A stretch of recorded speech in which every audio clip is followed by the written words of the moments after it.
이번 시간에는 저번 강의에 이어 해수의 특성 중 해수의 염분에 대해 알아보도록 하자. 먼저 염류에 대해 알아본다면 해수에는 여러 가지 물질이 녹아 있는데 해수에 녹아 있는 여러 가지 물질을 염류라고 한다. 염류 중에는 짠맛을 내는 염화나트륨이 가장 많고 그리고 쓴맛을 내는 염화마그네슘이 두 번째로 많다.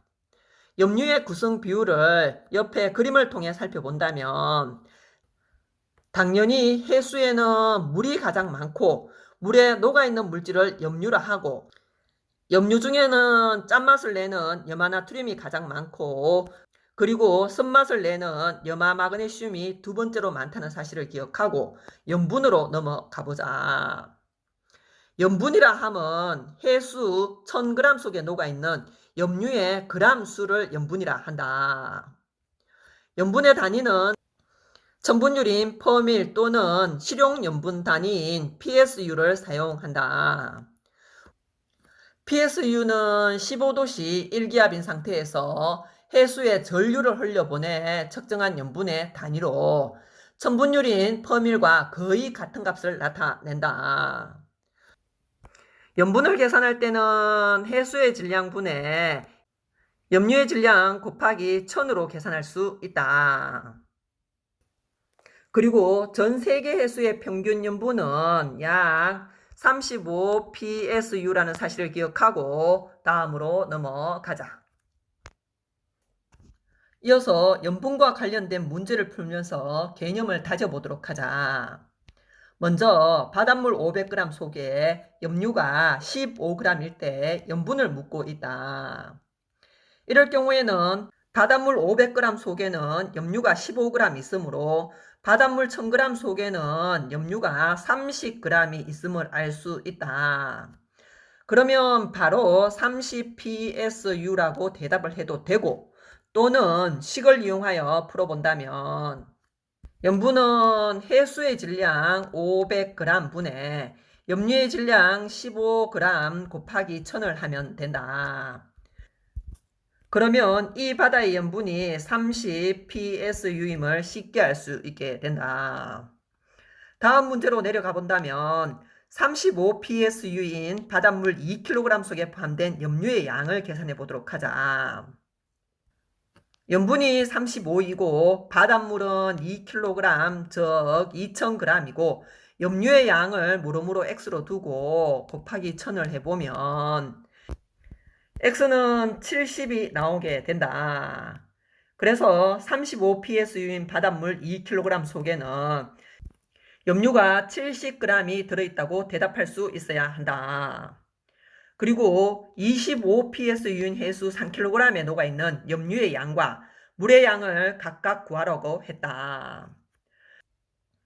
그러면 염분은 25이고 해수의 양은 3kg 3000g이며 염류의 양을 x로 두고 곱하기 1000을 하게 되면 염류의 양 x가 75가 나오게 된다.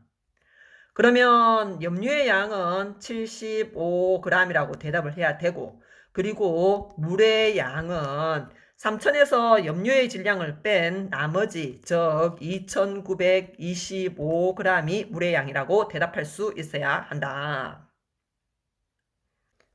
이어서 염분의 분포에 대해 알아보도록 하자. 염분은 해역이나 계절에 따라 다르다. 염분의 변화에 영향을 주는 요인에는 정발량과 강수량, 강물 유입, 그리고 결빙, 해빙 등 여러 가지 이유가 있다. 이때 염분이 증가하기 위해서는 정발량은 많아야 하고 강수량은 적어야 하며 강물 유입은 적어야 하고 해수에 결빙이 일어나 물의 양이 줄어들어야 염분의 농도가 진해지게 되고 염분이 증가하게 된다. 그에 반해 염분이 감소하는 경우는 정발량은 적고 강수량은 많으며 강물 유입도 많고 거기다가 해빙이 일어나게 되면 해수에 물의 양이 증가하게 되고 그러면 염분은 감소하게 된다. 이때 염분 변화에 가장 큰 영향을 주는 것이 정발량과 강수량이다. 정발량에서 강수량을 뺀 값이 클수록 정발량이 크고 강수량이 작다는 의미로서 물의 양이 줄어들어 염분이 높아지게 되고, 육지로부터 담수가 많이 들어오게 되면 염분이 낮아지게 된다. 염분이 증가하게 되는 경우와 감소하게 되는 경우를 잘 기억하고 다음으로 넘어가자. 이어서 전 세계 바다의 표층 염분 분포에 대해서 알아보도록 하자. 전 세계 바다의 표층 염분 분포는 정발량에서 강수량을 뺀 것과 염분 분포가 거의 유사하다. 적도와 같은 저위도 지방은 정발량이 많긴 하나 강수량이 더 많아 염분이 낮은 반면, 중위도 지방의 경우는 강수량보다 정발량이 많아 염분이 높게 된다. 그리고 극과 같은 고위도 지방의 경우는 눈이 많이 내리고 빙하가 녹는 양이 많아 염분이 낮게 된다. 저위도 지방보다 중위도 지방의 염분이 높다는 사실을 기억하고 다음으로 넘어가자. 이어서 우리나라 주변 바다의 표층 염분 분포에 대해 간략하게 알아보도록 하자.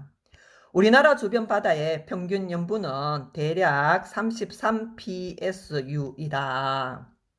그리고 우리나라는 여름철이 겨울철보다 염분이 낮다. 이유는 여름철에 강수량이 많기 때문이다. 그리고 황해가 동해보다 염분이 낮다. 이유는 황해는 대륙으로 둘러싸여 있어 강물 유입, 즉 담수의 유입이 많아 황해의 염분이 동해보다 낮게 된다. 이어서 염분비 일정의 법칙에 대해 알아보도록 하자. 각 바다의 염분은 다르지만 염류 사이의 비율은 항상 일정하다.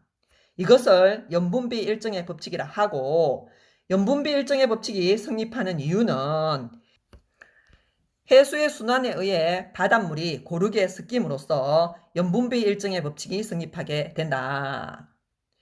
물의 양이 변하면서 염분은 변하지만 염류의 양이 변하는 것은 아니므로 염류 사이 비율은 항상 일정하게 된다. 예를 들어 A, B, C 세 바다의 염분은 30%밀, 36%밀, 40%밀로 각각 다르다.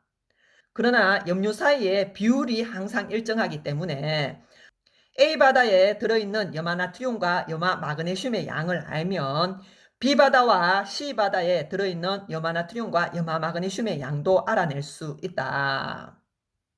A 바다의 경우 해수 1kg 속에 염화나트륨이 24g 그리고 염화마그네슘이 3g 들어있다고 하자.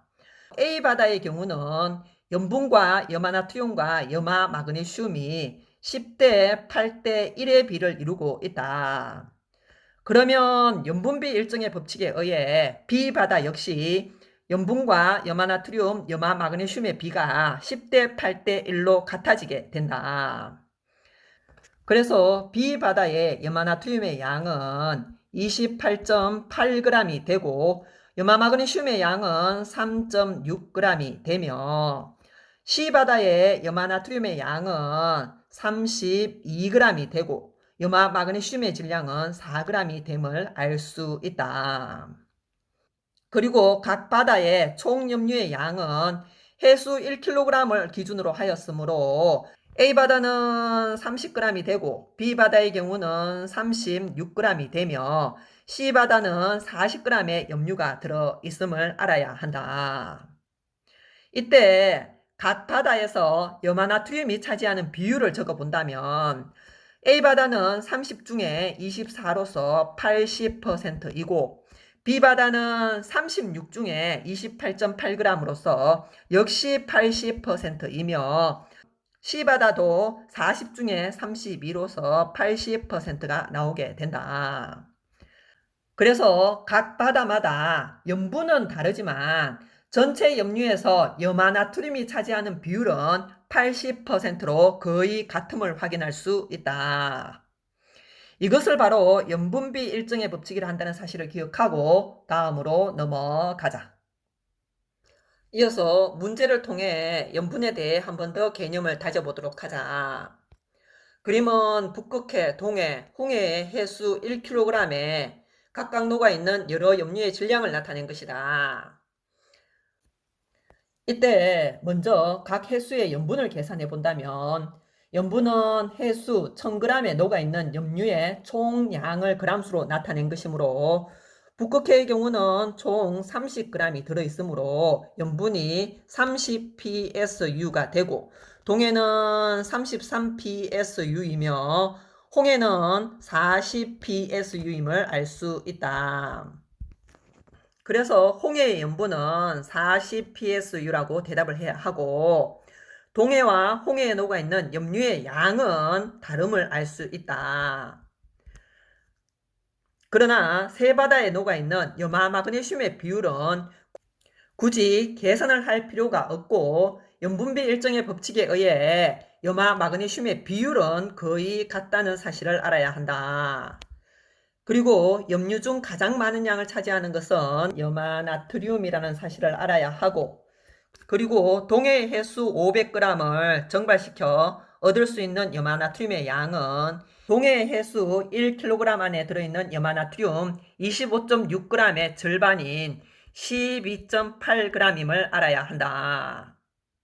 그리고 북극해를 이용하여 염류 120g을 얻고자 할 때 필요한 해수의 양을 계산을 해본다면 북극해는 해수 1kg에 염류가 30g이 들어있다.